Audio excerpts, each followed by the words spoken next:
Parlons économie sur Radio Lac. Genève bouge pour la planète. Sujet essentiel à présent, comment enfin dire stop à la discrimination au travail. Bonjour Joëlle Payom. Bonjour Benjamin. Merci beaucoup d'être avec nous. Vous êtes la directrice de Résalience. Résilience, Alliance, qu'est-ce que vous proposez ? Alors avant de démarrer, j'aimerais mentionner une citation de Boris Cyrulnik, qui est un célèbre psychiatre et expert en neurosciences, qui dit « Un événement traumatisant n'est pas le dernier mot de l'existence ». Malheureusement, face à tous les événements traumatisants et particulièrement le harcèlement et les discriminations au travail, nous ne sommes pas tous égaux. C'est-à-dire que les facultés de résilience d'un individu dépendent d'énormément de facteurs, dont son histoire personnelle, son environnement, ses ressources, aussi bien ressources financières que ressources même physiques. Et face à ce constat, il est primordial de pouvoir mettre en place des actions, des solutions pour accompagner certaines personnes et leur fournir une espèce de bouée pour garder la tête hors de l'eau. Donc ça, c'est la capacité à se reconstruire et à rebondir, donc la résilience, après un événement traumatisant. Et l'alliance, c'est l'alliance autour de la notion d'inclusion, c'est-à-dire faire en sorte que chaque individu, quelles que soient ses différences visibles ou invisibles, soit respecté, accepté et traité de manière équitable dans le monde du travail. Je précise, Résalience, c'est R-E-Z, Alliance, pour pouvoir vous trouver. Donc, vous aidez les personnes qui subissent du harcèlement, ou est-ce que vous accompagnez également peut-être des entreprises qui disent « Nous, on ne sait pas si on a des problèmes ou pas, mais on veut être sûr de bien faire les choses ». On accompagne effectivement les deux. Déjà en mode pompier les personnes, parce que il faut le dire, c'est à peu près 60% des employés en Suisse qui disent avoir déjà été confrontés au harcèlement moral.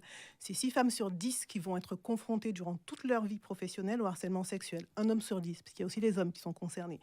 Et là, c'est un traumatisme qu'on vit en général et il faut intervenir rapidement. Donc on les accompagne en leur proposant des outils, en les mettant en relation avec des professionnels pour les aider à se reconstruire et à rebondir. Et bien évidemment, on accompagne également les organisations pour qu'elles deviennent plus inclusives, en fait, pour qu'elles développent le vaccin contre les discriminations et le harcèlement. Et on sait que quand on le veut, un vaccin, on peut le développer rapidement. Encore faut-il y mettre les moyens. Tout à fait. Voilà. Elsa Fleuret, on peut quand même préciser qu'il y a les prix de l'économie que l'on connaît, mais depuis quelques années, 2 ans, je crois, si je ne dis pas de bêtises, il y a un nouveau prix qui est arrivé. C'est ça. Depuis 2 ans, le prix de l'égalité est en place. Et parmi les critères, les nombreux critères de sélection, un des critères est de repérer la présence d'un dispositif de prévention de harcèlement. Donc, les prochains prix auront lieu le 14 septembre. J'ai une question extrêmement précise, Joëlle Payom, et je vais le dire parce que ça ne se voit pas à la radio. Vous et moi, nous n'avons pas la même couleur de peau. Parce que ça peut malheureusement également être instigateur de tout cela. Tiens, je prends un exemple. Noah, qui réalise cette émission, vient du Canada. Alors, où démarre le harcèlement ? Si je dis à Noah, alors dis donc, est-ce que tu as encore mangé une poutine à midi ? Est-ce que je suis un gros beauf ou est-ce que j'harcèle Noah ? Alors, il y a 2 aspects très importants à prendre en compte dans le harcèlement. Un, c'est le ressenti de Noah. Et 2, c'est la répétition des événements. Si vous dites à Noah, oui, Poutine, etc., vous faites des petites blagues qui peuvent le vexer, c'est une fois en passant. Si vous le dites systématiquement tous les matins en arrivant, vous rigolez, et puis tiens, vous en parlez avec des collègues et vous encouragez les collègues à se moquer de Noah, oui, là, vous rentrez dans un système de harcèlement. Et en plus de mobbing. C'est-à-dire que le mobbing, c'est le harcèlement moral quand il est exercé par un groupe sur une personne. À l'inverse de ce qu'on dit en anglais. Alors, en anglais, il y a 2 expressions. En français, on n'a que harcèlement psychologique. Mais en anglais, vous avez bullying et mobbing. Donc, si en plus, vous rameutez du monde pour que tout le monde s'en prenne à Noah, c'est clairement du harcèlement, oui. Et donc, dans ces cas-là, la personne... Je vais garder l'exemple de Noah. Désolé, Noah. Mais en l'occurrence, quels sont les leviers dans une entreprise alors pour Noah, par exemple ? Est-ce que c'est de venir m'en parler ? Auquel cas, c'est une confrontation. Et j'estime qu'il faut quand même être très à l'aise avec la personne avec qui on en parle. Ou est-ce qu'on va voir son supérieur ? Je ne sais pas. Normalement, les entreprises, j'ai envie de dire responsables, elles ont en place des outils et des process pour recueillir la parole. Et par exemple, les personnes de confiance qui doivent exister dans des entreprises, en tout cas d'une certaine taille. Et le but, c'est que Noah puisse aller s'adresser à la personne de confiance pour expliquer ce qui lui arrive. Et normalement, si l'entreprise a effectivement des process en place, il y a toute une procédure à suivre. Ensuite, ça remonte peut-être aux ressources humaines, etc. Alors, on peut en parler à son manager direct si le harcèlement vient d'un autre collègue. Mais si le harceleur ou la harceleuse, c'est son manager direct, c'est un peu compliqué. Et comme c'est compliqué d'aller parler à son N+2, parce que il faut qu'il y ait des procédures en place, il faut qu'il y ait une communication qui soit faite par l'organisation pour que Noah sache vers qui se tourner. Très concrètement, concrètement, vous l'avez dit, il y a ce type de mobbing et de bullying. Est-ce qu'il y a d'autres choses? Il y a le ressenti de la personne. Est-ce qu'il y a d'autres choses? C'est principalement le ressenti et la répétition, mais après les mécanismes et puis surtout la forme que ça prend, c'est diffus, c'est divers. Déjà au niveau des mécanismes peut-être, vous avez mobbing, bullying, j'ai expliqué la différence. Vous avez également le harcèlement descendant qui représente en général 51% des cas de harcèlement, c'est-à-dire le manager vers un subordonné. Mais vous avez également du harcèlement qui vient des personnes managées vers le manager et c'est 13% des cas. Et ça c'est très compliqué quand on est manager de faire face à ça, de se dire mais je suis harcelé par quelqu'un qui finalement est censé avoir moins de pouvoir que moi. Vous avez le harcèlement qui vient des collègues et puis vous avez le harcèlement qui vient de tout un groupe et là c'est 13%. Est-ce que lorsque c'est une question assez délicate, donc je vais essayer de bien la formuler, ce qui m'arrive pas toujours. Est-ce que quand il y a un ressenti d'être harcelé, c'est automatiquement du harcèlement? Non, parce que ce n'est pas parce que vous vivez même du harcèlement que la loi va le reconnaître. Donc il y a l'impact, il y a l'aspect juridique qui est très important. Il y a des lois et les lois, les juges les interprètent également. Donc il faut avoir un faisceau d'indices, donc d'où l'importance de la répétition pour dire mais non, c'est pas juste que je suis sous paulet ou je n'ai pas d'humour. Parce que souvent les personnes qui sont les cibles de harcèlement, on leur dit non mais c'est rien, on minimise. Ah mais je t'ai encore taquiné sur ta jupe courte ou sur tes talons ou je ne C'est ce sais que quoi. j'allais dire. C'est ouais. C'est de l'humour, quoi. Non, non, justement, donc il faut cette répétition, ce faisceau d'indices pour pouvoir construire un dossier solide. Et puis, et j'ai envie de dire, in fine, il faut parler à un avocat pour s'assurer que c'est vraiment ça. Mais, par exemple, il y a le questionnaire Lehman en psychologie que beaucoup de psychologues connaissent hein, et sur lequel nous, on se bat justement pour aider à identifier, à détecter les cas de harcèlement. C'est 44 situations de harcèlement qui ont été identifiées dans le monde du travail. Et si vous avez vécu au moins une de ces situations, au moins une fois pendant 6 mois, on va dire, 95% de chances que ce soit du harcèlement. Et en général, on ne vit pas qu'une seule situation. Quand on commence à faire le questionnaire, on coche beaucoup de cases. On va se retrouver dans quelques instants avec ou sans Poutine. Hein. C'est vraiment, vous faites comme vous voulez. Sur Radio Lac, c'est la suite de Parlons économie. Parlons économie sur Radio Lac. Genève bouge pour la planète. Pour une planète sans discrimination, sans harcèlement au travail, toujours en compagnie de Joëlle Payom. Vous êtes la directrice de Résalience, R-E-Z Alliance. On a dit la contraction de résilience et d'alliance. Comment ça a commencé tout cela? Parce qu'on sent une histoire très personnelle quand vous nous en parlez. Effectivement, ça a commencé avec mon vécu personnel dans une grande entreprise ici en Suisse où j'ai vécu, alors mon cas est très compliqué, j'en ai fait un livre du coup qui n'est pas encore sorti, j'espère le sortir cette année, mais où j'ai vécu à la fois du harcèlement psychologique, du mobbing, donc de groupe, et du harcèlement sexuel et ce que j'appellerais du harcèlement institutionnel, où certaines personnes ont utilisé les process de l'entreprise pour me briser psychologiquement. Pardon, mais ça veut dire, par exemple, vous changez de bureau, vous mettre typiquement dans un placard, dire, bon, bah, ce genre de choses, on parle de ce genre de choses ou pas? Au niveau institutionnel, Est-ce que ça, c'est un exemple de harcèlement institutionnel ou ça pas? pourrait être un exemple. Voilà, mais je dis pas que c'est le vôtre, mais je vais donner le mien parce que ça va être plus parlant. Quand vous êtes interrogé pendant 6 heures par un ex-agent du KGB sur des prétextes fallacieux parce qu'il y a quelqu'un qui a dit que vous avez dit que vous vous êtes mal comporté et que vous restez dans une pièce close un peu comme celle-ci pendant 6 heures où on essaie de vous faire avouer vous ne savez quoi, bah vous sortez de là, vous faites une dépression. forcément. Non, nous aussi, on a des micros, mais au moins, on sait qu'ils sont allumés, effectivement. Donc d'accord, on comprend bien, effectivement, l'importance de ce que vous avez vécu, alors.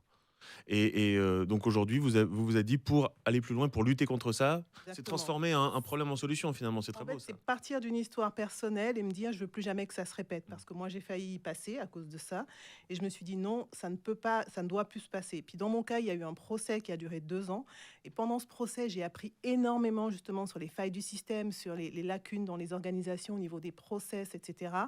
Et dans les lacunes dans l'accompagnement des victimes, dans la manière de recueillir la parole. Et puis le besoin au niveau des employeurs en fait d'être outillés parce que malheureusement le problème ce n'est pas l'employeur. Vraiment le problème c'est pas l'entreprise. Le problème c'est des personnes dans l'entreprise qui dysfonctionnent et maintenant l'entreprise souvent se retrouve prise au piège de ces personnes-là parce qu'il y a beaucoup de manipulation. Donc forcément on va pas dire ah non mais vous savez moi j'ai un peu harcelé sexuellement telle personne, on va essayer de se cacher, etc. Donc c'est comment outiller les entreprises pour qu'elles puissent détecter le plus en amont possible et surtout accompagner les victimes. Surtout que depuis 2019, il y a cette convention ILO 190 qui, en gros, enjoint les États signataires. La Suisse a commencé à signer et puis elle s'est un peu rétractée, mais c'est en cours de discussion.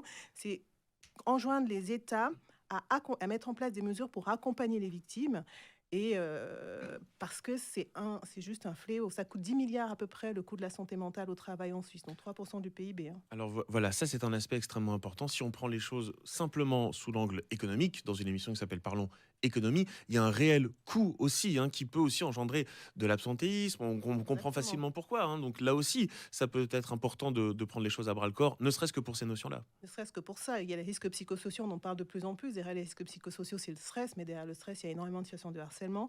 Et puis, il y a le risque réputationnel pour l'employeur. Et ça, je veux insister, c'est que les anciennes générations comme la mienne, parce que ça ne se voit pas, mais je suis d'une certaine génération dans les années 80, on ne parlait pas.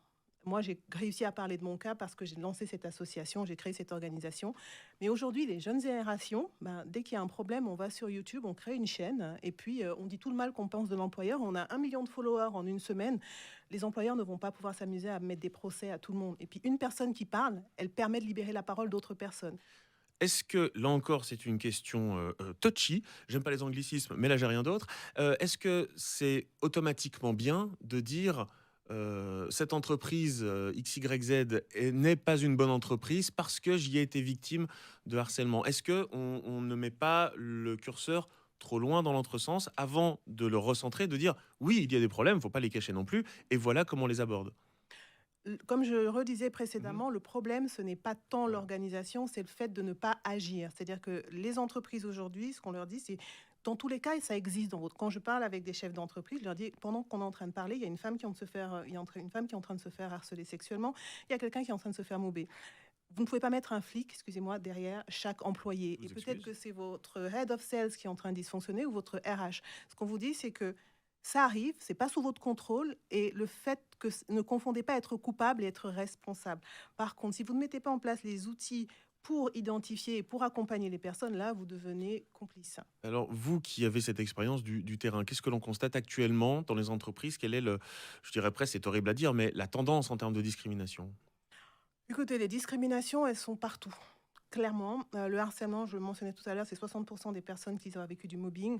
Les discriminations, elles sont partout, elles prennent plusieurs formes. C'est déjà la question du genre, ça peut être la question de l'origine ethnique, dans mon cas, ça peut être la question de l'orientation sexuelle, et maintenant, de plus en plus, on parle de neurodiversité, donc les discriminations par rapport aux différentes formes d'intelligence.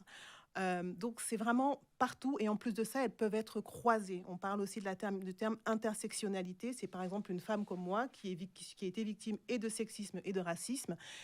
Et en plus, ça peut arriver à n'importe quel moment dans le cycle de vie de l'employé. Ça démarre dès le recrutement, donc discrimination à l'embauche.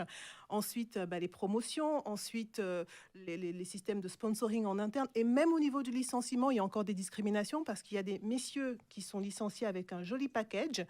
Et puis, j'ai eu des cas qu'on a suivis où les femmes, elles sont licenciées, mais voilà, c'est limite si on ne leur met pas un coup de pied pour partir, c'est voilà. Encore une inégalité, même au moment de la séparation. On va noter une date, le 24 mai. Qu'est-ce qui va se passer? Alors, le 24 mai, c'est une grande journée. C'est la journée internationale contre le harcèlement et pour l'inclusion dans le monde du travail. Une journée que nous avons lancée l'année dernière avec une autre organisation qui s'appelle Structurelle et Résilience. Donc. Et lors de cette journée, l'objectif, c'est d'inviter tous les acteurs et toutes les parties prenantes à réfléchir justement à l'impact du harcèlement et aux solutions. Et cette journée va se passer, il y aura plusieurs conférences. On attend toujours la confirmation d'une grande organisation internationale pour les faire dans la journée dans cette organisation. Mais le soir, c'est confirmé, je peux déjà vous le dire, ce sera à l'affaire. À Genève. Ils ont un très joli, ce sera à l'auditorium, un très beau bâtiment. Et donc, il y aura une conférence en présence de Micheline Calmiret, qui est l'une des marraines et soutien de la première heure de cette journée. Et puis des chefs d'entreprise. Donc, le soir, c'est plus avec les employeurs, justement. Oui, moi qui suis pas très bricolage, c'est aussi la journée mondiale du bricolage le 24 mai, donc je préfère 1000 fois celle-ci dont vous êtes venu nous parler, Joël Payom. Je rappelle Résalience, R-E-Z Alliance, pour aller plus loin autour de ces questions. Merci beaucoup d'être venu nous voir. Merci pour l'invitation.